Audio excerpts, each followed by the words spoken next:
Angikubingelele-ke mntaka babekhaya. Kulezi inhlungu kuzo awedwa.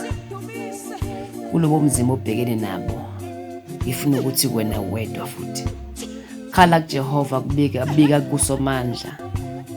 Nguyena okwazi ukupholisa amanxeba. Nguyena ohlombe lakhe libanzi lokukhala. Ngifisa ukuthi kwena yekela ukubikela abantu, yekela ukukhala kubantu. Ngoba umuntu namhlanje uyakulalela. Kusasa hlebe noma bukise ngenkinga yakho. Zonke izinto esidlula kuzo noma ebezisikhalisa uJehova ube nathi. Noma kungathiwa besingumuphi umgodi kodwa uJehova ube nathi. Kudingeka sikhale ukuze zize kithi. Zonke izinto esedlule kuzo ebezisikhalisa uJehova ube nathi.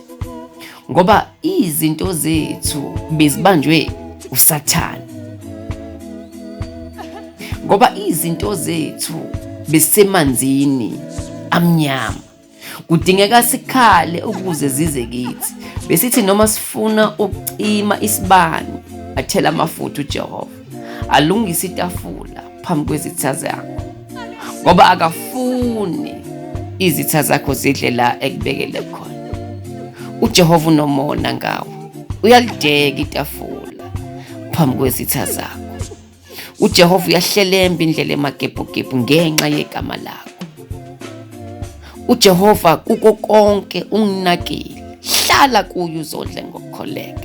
Nginamandla okwenza konke. I am Prophet Musa Mtolo, the moving navigator.